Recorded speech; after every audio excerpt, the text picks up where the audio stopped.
Darker Pastures is a prairie gothic horror anthology and contains scenes and themes which some listeners may find distressing. For specific content warnings, please always be sure to check the episode notes and listen at your own discretion. Thank you for tuning in. I hope you enjoy today's humbly hideous offering.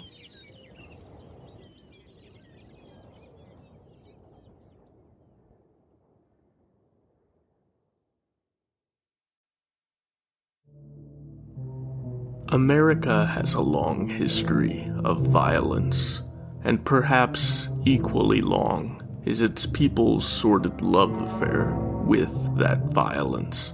When we hear a tale of ghastly, grisly murder, many of us feel, alongside the appropriate revulsion and outrage, a certain thrill of dreadful fascination.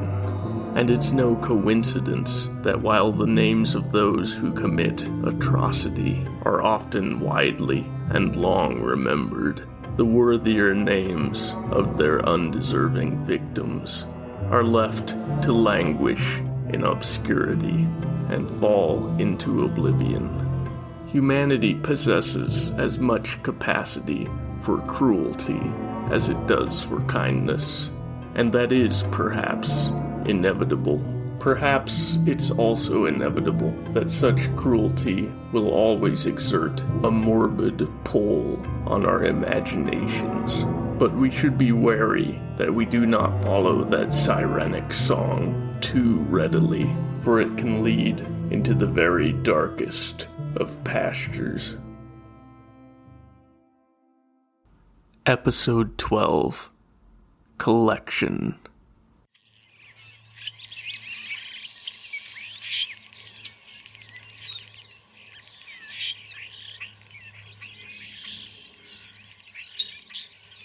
Adrian stands before the mirror, coaxing his hair and lush sideburns into the perfect configuration. Tonight is the night that the man arrives from distant Seattle, the man with the name that Adrian cannot seem to retain, no matter how many times he consults his handwritten notes, and which he half suspects is false. Adrian has anticipated this moment for so long, and he needs it to be perfect. The thought of setting his eyes upon the item, not a mere photo or a reproduction, but the original itself, makes his stomach flutter and his fingers feel unsteady. Once more, Adrian mentally calculates the time it will take the man to drive from Denver, about 100 miles distant.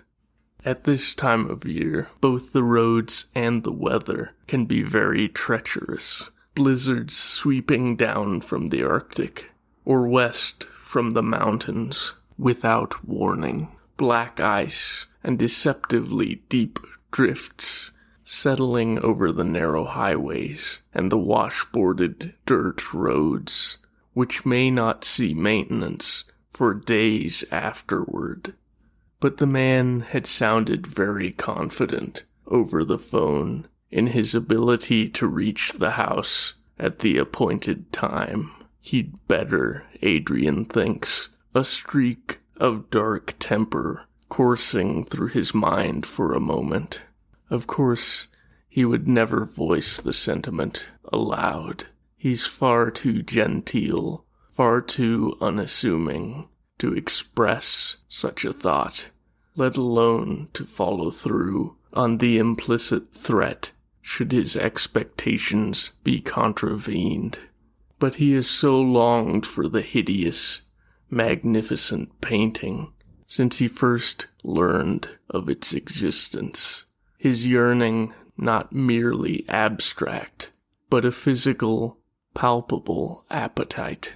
He longs to bathe his eyes in the lurid reds, the perfect black and white, the grim earth and flesh tones, to run his fingertips ever so delicately over the canvas and rough pigments, soaking in their textures as much as he may through the thin gloves that will protect the aging, fragile piece from the destructive oils of human skin.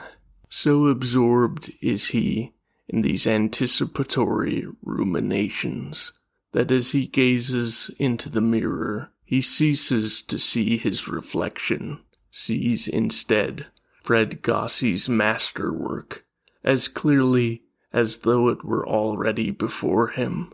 He sees in exquisite detail the contorted, agonized faces of Gossie's 13 victims, the deep brown shadows of the stark relief being the pigments which allegedly consisted mostly of the blood from his victims, the somber blacks said to be derived from their charred bones, and that vision seeming to swim behind the glass of the mirror.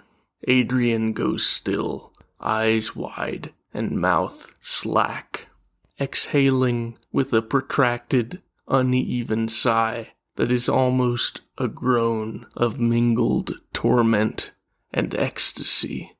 If he could see the reflection that actually looks back at him, he might notice that the expression upon his face resembles that upon the features of the outraged young women in the killer's self-described opus and tribute. The man from Washington drives expertly, despite the snow and ice. He smiles, thinking of the hefty sum of cash that awaits him at the end of this bitter night's sojourn, thinking of all the troubles it will erase from his life, and of the doors it might open or reopen. His eyes flit up once again to the rear-view mirror, a glance both involuntary and futile. The painting rests in the trunk, protected by a large hard case and many loose layers of soft padding, and finally by the loose brown wrapping. It is, perhaps, the most valuable single item that the man has ever possessed, or even handled, and his only concern is that it arrives at the house of the wholly profane intact. Not for the first time, the man wonders why Adrian Carholt chose such a lonely and desolate place for his morbid attraction. It's within reasonable driving distance from Denver, but still too far to draw many casual visitors. One would have to actively plan to visit the reliquary of sordid grotesquerie, to choose it over all the nearer, more varied entertainments and distractions of the sprawling capital city. The man's eyes periodically scan the mirrors, the road ahead, alert for any sign of local police or state troopers, though to his knowledge he is not definitively breaking any laws. The question of who can lay the most valid legal claim to the painting is a little too far from settled for his comfort. It was sold at auction to a private buyer, before the claims that it contained materials from the victims' bodies could be investigated. Either a gross oversight or an act of minor corruption that helped to end an Oregonian police chief's career 2 decades ago. The painting has changed hands twice since, always for high sums and always very privately. And as far as the man knows, there has been very little effort in the meantime by law enforcement to recover it, since the case is long since resolved. Where the matter of valid ownership now rests, the man neither knows nor cares, but he would rather avoid broaching the matter with any legal authorities altogether, if he can. A waning crescent moon peeks out from behind the thin winter clouds, revealing a little of the land through which the highway winds. Arid flatlands of snow-laden prairie grass. Again the man wonders what draw such a desolate, lonely landscape could have for someone born to the greenery and the cultural wealth of the East Coast, who had been raised in New Hampshire, attended Dartmouth, and who had inherited no small amount of wealth from his family's respected banking establishment, which operated across 4 states in New England.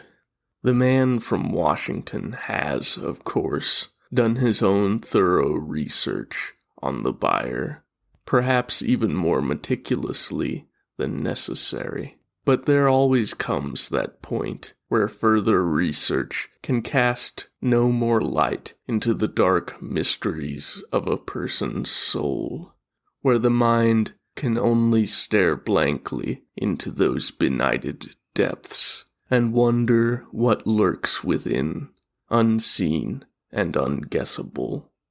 If he were of a more sensitive cast, the man might be troubled by such uncertainties.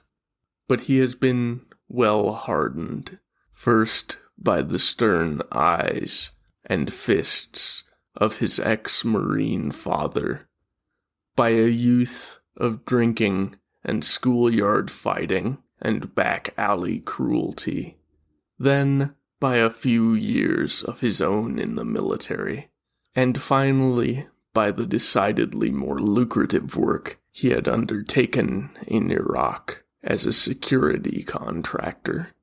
In the years since returning to the States, he has wandered from one city to the next, taking on private work on his own terms and at his own pace. He'd thought that this change would leave him fulfilled, make him feel at last like his own master, but instead he has felt listless, bored by the tedious mundanities of American civilian life. The man hopes that, with the payment for Gossie's repellent art, he can pay off the odd debts he's accumulated, perhaps even have enough left to lubricate his reinstallation into that vast engine that turns blood, ash, and tears into money, the corporatized military world, which he both hates and desperately misses. Out of the darkness and the snow looms a wooden sign, apparently homemade, that marks the turn for Carholt's House of the Holy Profane. Slowing responsibly, he turns onto the ice-slicked gravel road, drives carefully up the low hill to where the tottering 2-story house sits. It looks older than most houses in this part of the country, perhaps the house of a wealthy ranch owner from around the turn of the century. The man who comes to greet him seems also to be from another era, dressed in a fine paisley suit of black and dark purple, his overly styled sideburns and his longish wings haircut looking like they belong in a Civil War-era photograph. Adrian's manner is unctuous, his speech seeming calculated to convey culture and intellect without true possession of either. Carholt reminds him of certain upper management officers he'd hated during his contracting days abroad, men who thought themselves better than him, because their fathers could afford to buy their way into fine universities, could gild their paths into the highest levels of corporate ascension. The man gratifies himself with the knowledge that he could easily kill the obsequious, soft-bodied collector before Carholt even realized he was in danger, and this thought is enough for the man to maintain his outward calm. Carholt invites the seller into his house, and the man accepts the invitation, carefully opens the trunk, and removes the painting, bringing it into the house with a grasp both firm and gentle. As they walk up the narrow path toward the house, Carholt asks him how his drive was, if he ran into any inclement weather on the road. Laconically, the seller replies that it was fine. Then, in a perfunctory gesture of easing the tension, he asks why Carholt chose such a distant placement for his museum. Carholt chuckles softly, an unpleasant sound, and says that he wanted to be as close to the middle of the country as he could, for both spiritual and practical reasons, and that the loneliness of the countryside was a better setting for his collection and display than the bustling confusion of an urban area. The seller has already lost interest at this point, but Carholt adds, in an odd tone, that the house had drawn him. It had belonged, he points out, to the once mighty Karsten Cattle Company, that at its height had stretched across 3 western states, and that something about the house's lonely decrepitude, together with the similarity between his name and that of the cattle company, Karsten and Carholt, had aligned in his mind to make him realize it was the perfect place for his amalgamation. The way he says the word amalgamation vexes the seller and disorders his thoughts, and once they are inside the old house, he begins at once to remove the forbidden painting from its many layers of protection. Adrian's eyes light up as the package is slowly unwrapped, and this sight stirs once more feelings of disgusted contempt in the seller. He tries not to think of the 9mm SIG 229 concealed under his suit jacket, of the K-bar combat knife strapped to his lower leg, hidden from the untrained eye, but readily accessible. After a few long moments of staring, seemingly without breathing, at the unmasked painting, Carholt asks if payment by check is acceptable, as though they had not already discussed this over the phone.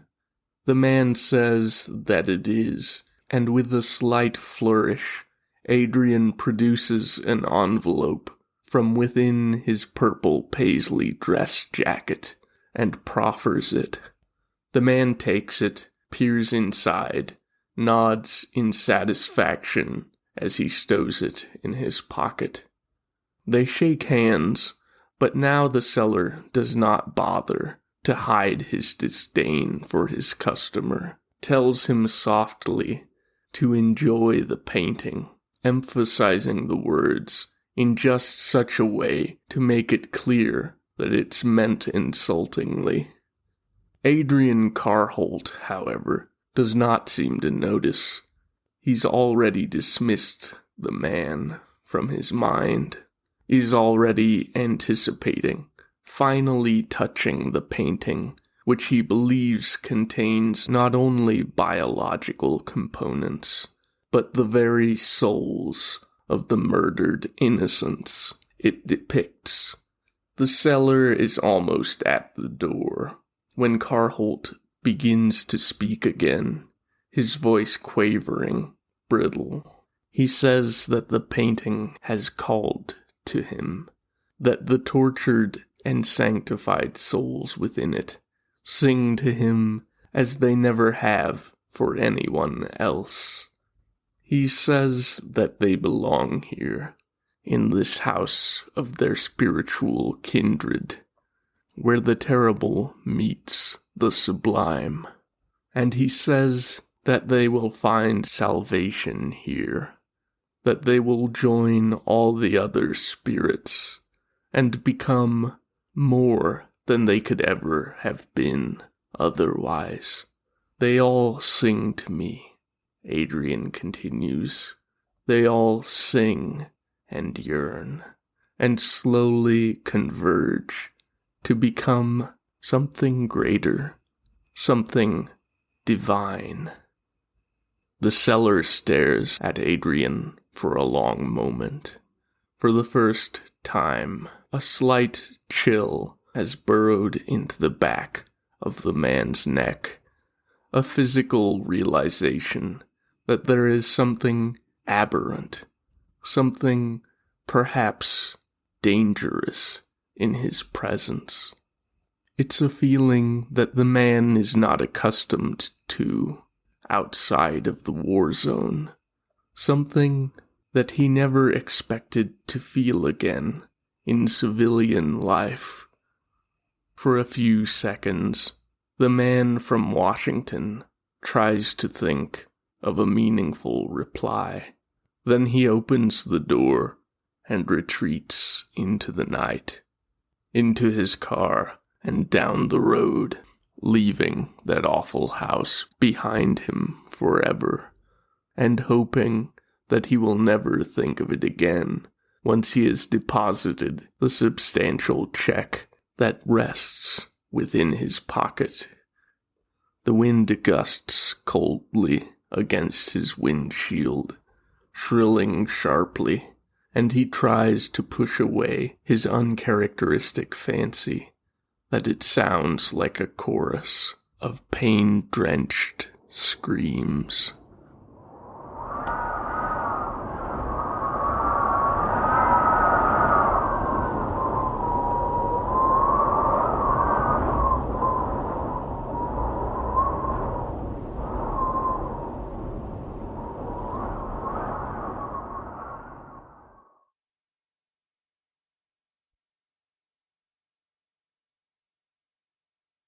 For a full week now, the painting has hung from its appointed place of pride over the unused fireplace in the massive living room which houses his most impressive pieces.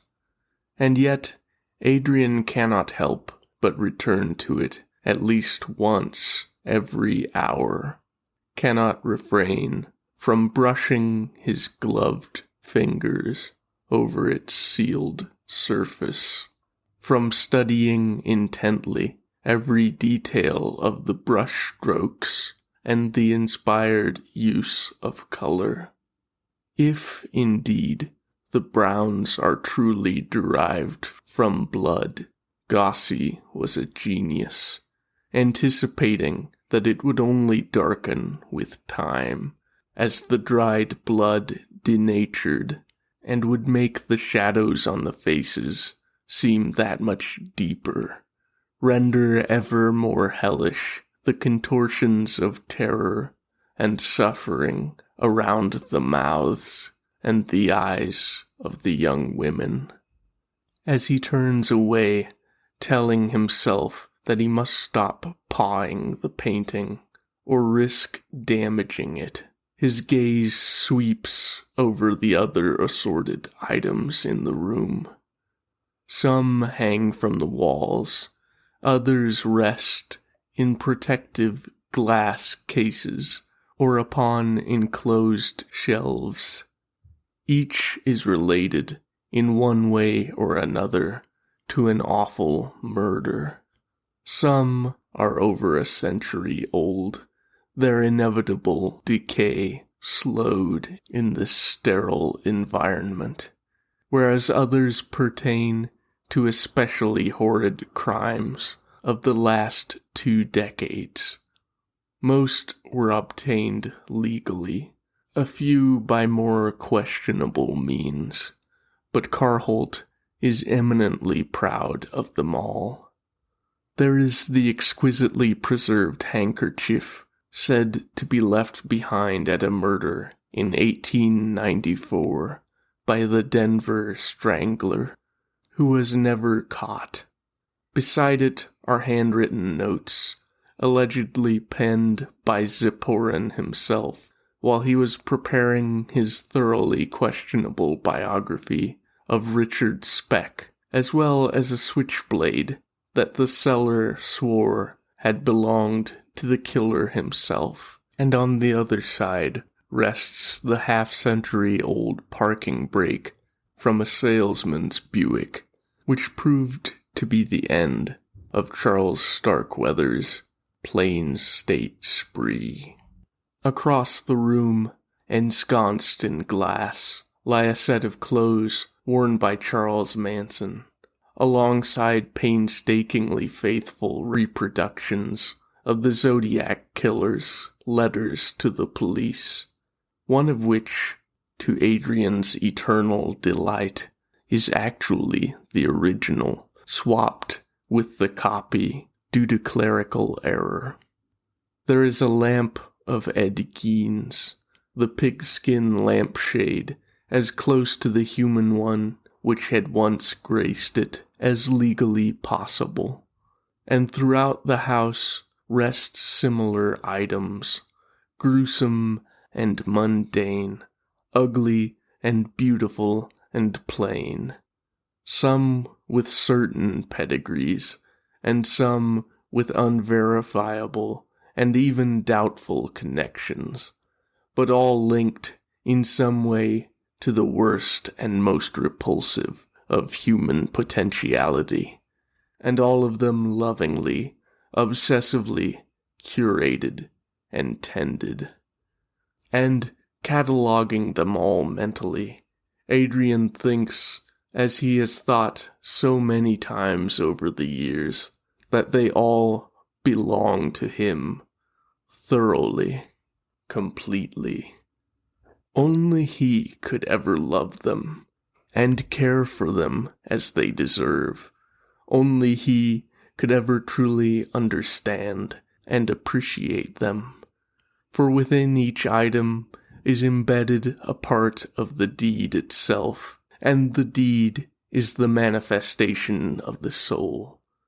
So both the killers and their victims reside, in part, in his house, where they are held in awe and respect, where they are sanctified through their torment and their brutality, where they have transcended mortality and carnality. But Adrian treasures none of them so highly as the Gossi painting. In it, horror and the holy are most perfectly married. Fred Gossi, Carholt believes, understood more than any other of Adrian's beloved killers what he was and what he did, understood the workings of both worlds, seen and unseen. He was the only one to ever fully merge art with murder. So, happier and more fulfilled than he has ever felt, Adrian goes into the little room with the desk and many bookshelves, which he calls his study, pours himself a glass of inexpensive brandy, and sips it contentedly. The soft, golden light of his green banker's desk lamp flows gently over his hands, making him think of a merry fireplace. A warm feeling settles into his toes and his fingers. A pleasant sleepiness fogs his mind, and soon he dozes off in his chair. He dreams of his ex-wife, Celine, whose last private words for him were a rebuke that he loved his morbid murderabilia more than he had ever loved her, and that they aroused him more too. She said there was something very wrong with him, that perhaps the only thing that separated him from the killers and sadists that so fascinated him was only a kind of physical cowardice, a timidity about exposing himself to actual danger, but that he was otherwise every bit as twisted and damaged as they were. But in the dream, the conversation doesn't end there, with her turning and walking out of the house, down the steps, toward her sister's waiting car. Instead, something unfurls around her face, many vaguely hooked and jointed appendages, like a spider's or a crab's legs, emerging from her cheeks, temples, and scalp. And the face at their center changes too, becomes something just on the wrong side of human, the mouth and eyes changing proportions and arrangement, subtly but definitely, and her awful jaws stretch open, cavernously wide, the arthropodic limbs reaching out to drag him into the vast, rotten darkness that has erupted from Celine's face. Adrian wakes, feeling a tight ache in his chest and wondering if he is suffering a cardiac event. His vision swims, and he feels like he can't catch his breath, but after a few minutes the episode subsides, and the dimly lit room takes shape once more around him. The solidity of his chair, of his desk, helps to steady him somewhat, and he stands stiffly, downs the remnants of the unfinished glass of brandy before him. Then there is a sound from outside the office, downstairs. It sounds like a gust of wind from a door or window suddenly opened and closed, and once more Carholt's chest begins to ache. He opens a desk drawer and retrieves the little .38 Special Smith & Wesson Centennial revolver he always keeps loaded within, opens the 5-shot cylinder to double-check that it's fully loaded, closes it once more. Creeping carefully out into the hallway, he fumbles for the switch on the wall, floods the house with light. There's no sign of movement, no hint that anything was disturbed. Very cautiously, Carholt descends the stairs, one step at a time, eyes probing every corner, doorway, and shadow for the slightest possibility of threat. He finds the front door locked, methodically lights and explores the rest of the downstairs, and finds all the windows firmly latched, with no trace of any intrusion. It's only when he's finished checking the large living room and is about to return to his office, laughing at himself and his overactive imagination in relief, that he sees something that freezes him in his tracks. He blinks repeatedly, exaggeratedly, sure that it is a trick of his sleep-dulled eyes. But the gauzy painting is definitely changed. the women whose gazes have always been directed upward and to the left, on some vaguely heavenward, off-canvas focal point, are now turned toward a new object that hovers in the upper corner of the frame that had once housed only deep black shadow. Adrian shakes his head, telling himself that this cannot be, slowly approaches the painting and peers at it, not daring to move his face any closer than a foot from the canvas surface. The women are definitely painted differently. The angles of their features and the arrangements of their bodies subtly altered to look at the strange, bluish orb that now hovers above them, like a cold sun. His dark temper flashes once more, and his fingers tighten unconsciously on the revolver grip. He thinks of the man from Washington, who had seemed so cold, so distant, so disdainful, and a suspicion rasps in his skull, soft and deadly as shifting sand, that the man must have cheated him somehow, or is perhaps playing some elaborate and unconscionable prank on him.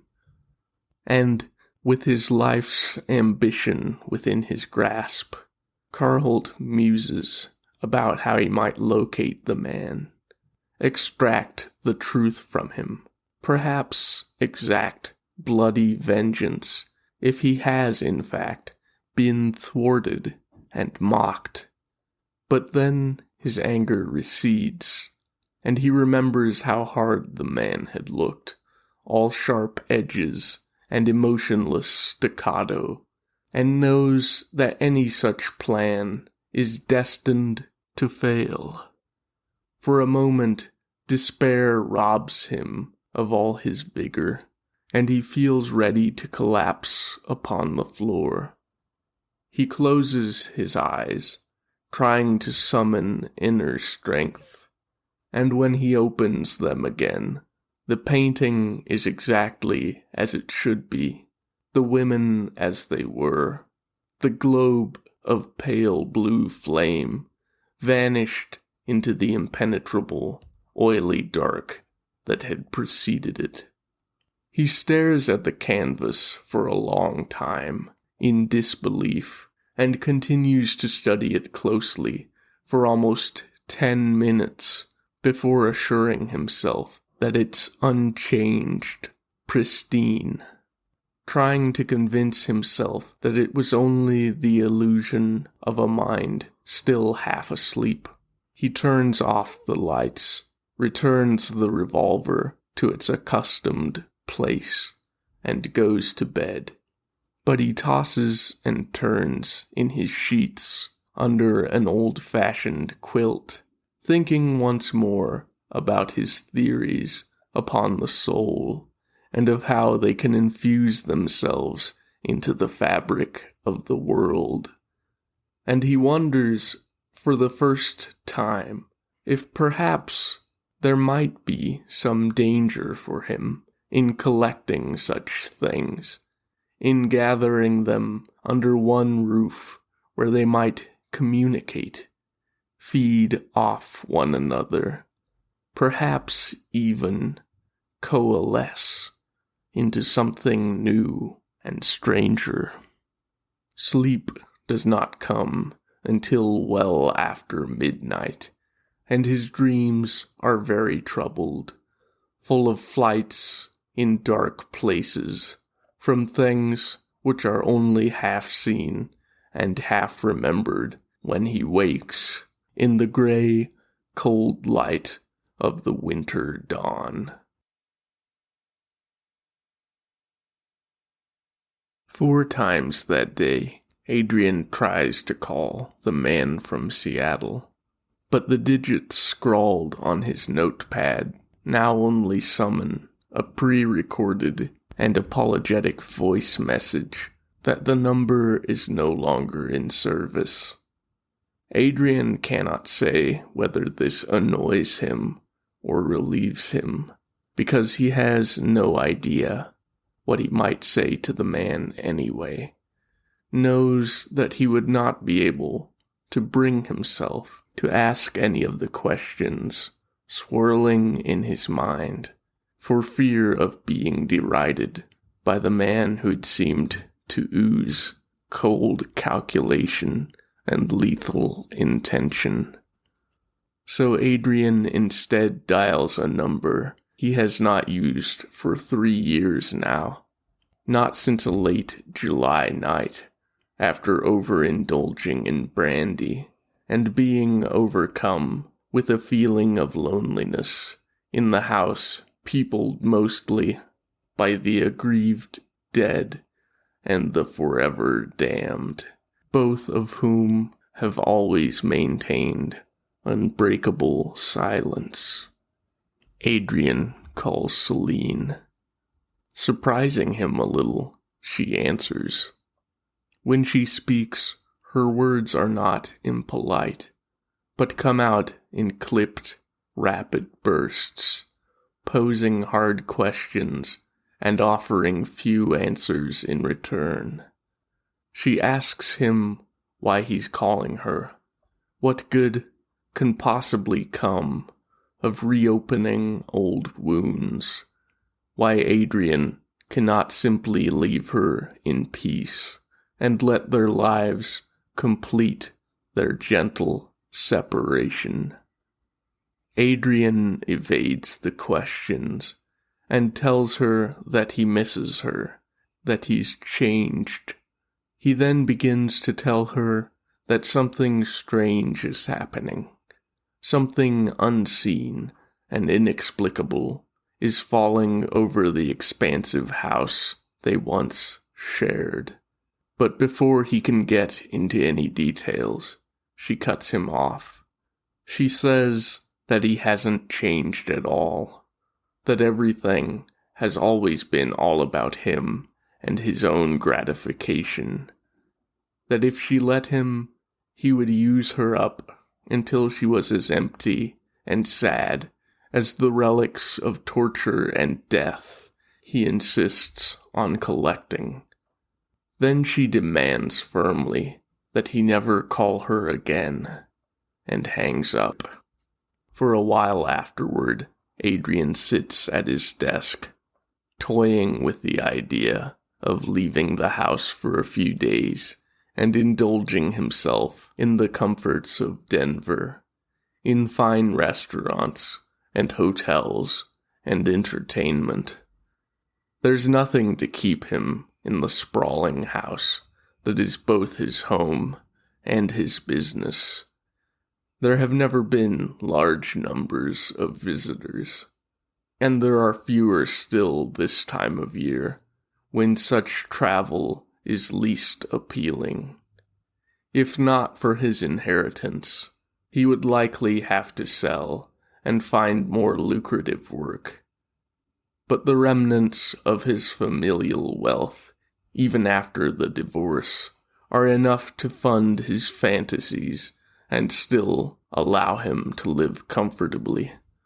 Yet, when he tries to remind himself of this, to convince himself that the drive to the city would not be too long or too difficult, if he takes it carefully, a pale mist seems to rise in his mind that obscures the possibility of actually leaving the house of the wholly profane. He feels like something has encircled him, is slowly tightening its grip and cutting off all hope of escape. So he spends the rest of the afternoon in his study, the door firmly locked from within, and the loaded revolver resting within easy reach on the desktop, drinking and poring over volumes from which he cannot seem to really glean any words. He's lost all track of time when he hears the voices downstairs They are faint at first, on the very edge of hearing, so that even when he initially notices them, he believes them to be an imagining, or perhaps the eternal prairie wind. But as they swell, mingling in a chorus that is both enthralling and horrid, his hands and feet feel suddenly cold and numb, even as his heart pounds unsteadily in his chest. "No," he whispers, and opens his mouth to repeat the word in a shout, to dispel the haunting, awful, beautiful music. But his voice and his courage wither to nothing in his chest, and he sits quivering behind his desk, waiting for the silence to return. But the voices sing on, voicing their pain and their hatred, the sadistic cruelty of the murderers, melding hideously with the fear and resentment of the murdered into something new, something beyond the realm of the human. For a full day, Adrian shelters in his study, not daring once to venture forth.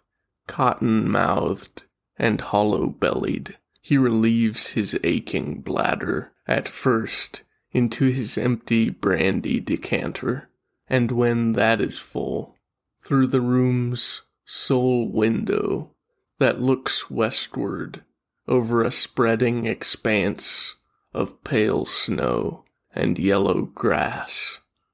All the while, the inhuman voices maintain their ceaseless threnody, which seems to reverberate now throughout the house, and even in Adrian's very bones, to have saturated every bit of matter in sight. Adrian cannot tell if the feeling of intense malaise that ripples through his body is the product of dehydration, hunger, and stress, or the spiritual assault upon him. And sometimes, as he sits listlessly praying for some miraculous salvation from the unnameable threat, a far darker thought comes to him, that the song is not a simple attack, but an actual invasion of his body and mind, and that it's already progressed too far, past a point of no return. So, by evening, he has resolved to sally forth from the study, gun in hand, and make a run down the stairs and out of the house, for his neglected maroon Buick Regal.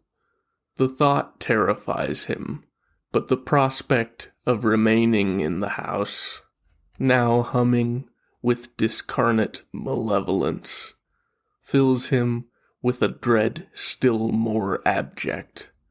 And so, as the sun sinks under the western horizon, he unlocks the door and runs out into the hall. Though he last left the house awash in light, every bulb blazing, it now lies dark before him, the unlit space seeming impossibly stretched. The heat has gone out, too, and the air is freezing cold, prickles his lungs when he inhales. The thought of bursting plumbing flashes across his mind, and is quickly dismissed as trivial. Groping at the walls and the polished wooden banisters, he feels his way to and down the stairs, each step feeling like that dilated moment before a precipitous blind fall.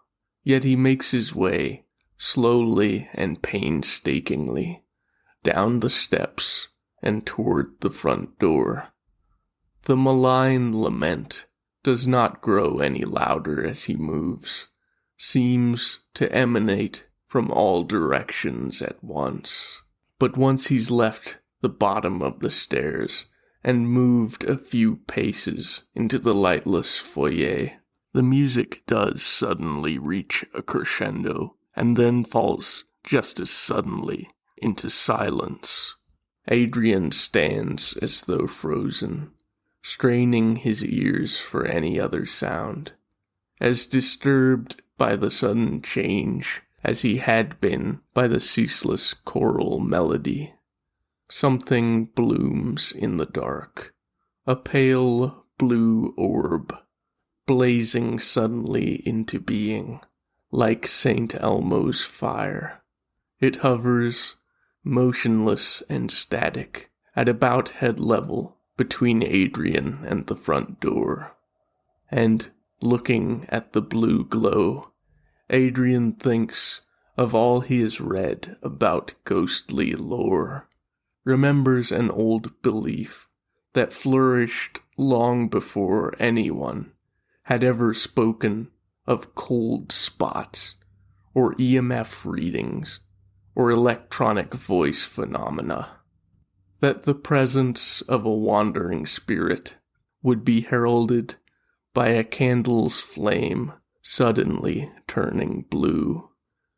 In the very instant that he thinks of this, the orb grows larger and brighter, giving off yet more of that cold light that somehow exposes Adrian starkly to any possible observer, whilst also revealing very little to him of his surroundings, offering neither knowledge nor comfort, only denuding both his body and his soul.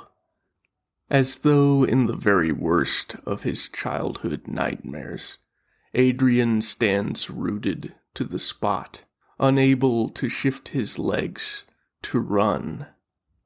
And as he gazes at the light, a shape seems to slowly form around it, vague and shadowy at first, then becoming more solid. It is roughly human, but at least 10 feet tall, and with far too many grasping arms. Each of the many hands is disfigured by long talons, useless for anything other than seizing and rending, and within the amorphous mass of the great torso, numerous hungry, fanged mouths move, lit from within by that unnatural blue light, and pouring forth that sweet, unbearable music in different voices. There appears to be no head atop the torso, only more waving, tangled arms. The thing takes a single, ponderous step toward Adrian, and the spell is broken by a surge of animal fear. Screaming, he unloads all 5 shots of his .38 special into the impossible amalgam. Each of the bullets brings forth a momentary blaze of blue flame, pouring out of the surrounding dark energy, but leaves no other trace in the writhing hulk. Dropping the now useless weapon, Adrian turns and runs up the stairs, back toward his study. He falls once, painfully spraining his right wrist and jamming his knees, but he flings himself up and back into flight. Reaching the study, he slams shut the door and locks it, drags over his chair, and props it tightly under the knob, mind racing for any other avenue of escape. He backs away from the door and waits for any sound of pursuit, expecting to hear a terrible blow upon the old polished wood.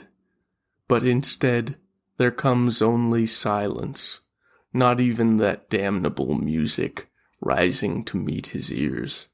He turns to inspect the window, trying to imagine a way he might slip out of it without falling and injuring himself further. But as he looks out, he realizes that, in the now full night, there is a faint light spilling over the grass and snow, despite the moonless sky and the unlit house.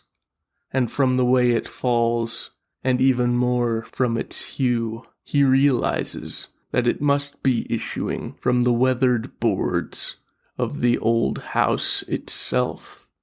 And against the backdrop of the pale snow, he sees the wriggling of many shadowy arms, of less identifiable limbs and tendrils, which protrude from the outer walls and grope blindly for something, anything, to seize, to devour.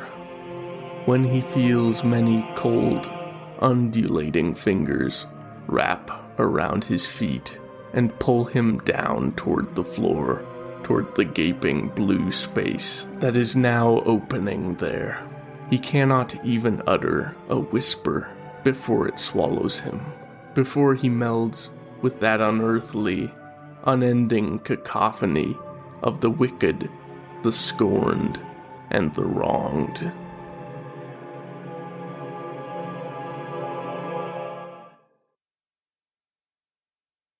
The indirect glow of the mid-morning sun suffuses the room when Adrian wakes, lying face up on the study floor. Rising, he doesn't find any of the stiffness in his body that he expects. He feels awash in novel power and awareness. Feels like every weakness has been expunged from his flesh and his soul. Most of all, the hard knot of fear and doubt, which has always rested somewhere between his stomach and his spine, is now wholly gone. The antiquated rotary phone on his desk chimes loudly, and he has picked up and brought it to his ear before it can ring a second time. It's Celine. She apologizes for being so harsh, so abrupt when he called her earlier. It had been a very bad day, she explains, and he had called her at the worst possible moment.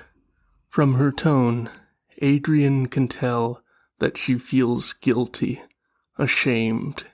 Smiling to himself, he says that it's all right, that he understands completely. As he speaks, he picks up the letter opener on his desk, hefts it, tests the point. Celine's relief is palpable when she speaks again, and there is something else as well. Something Adrian hasn't heard for a long time. She sounds pleased, even approving, when she says that he sounds different, allows that perhaps he has changed after all. With only a moment of hesitation, she asks if he thinks they might meet up sometime, to catch up and maybe act like adults for once. She says this last with a light, self-deprecating chuckle. Adrian's smile widens, and he replies that that would be very nice. As they say their goodbyes, Adrian feels more alive than he has ever felt before, and he thinks with wonder and excitement of all the marvelous tools, neatly assorted and lying ready at his disposal downstairs, of all the beautiful ruin they may inflict upon delicate, feminine flesh, as ripe and alluring as blank canvas.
Story, narration, and musical arrangement by Lars Mollevand. If you enjoyed today's story, please rate, review, and share. Thank you for listening. We'll meet again in darker pastures.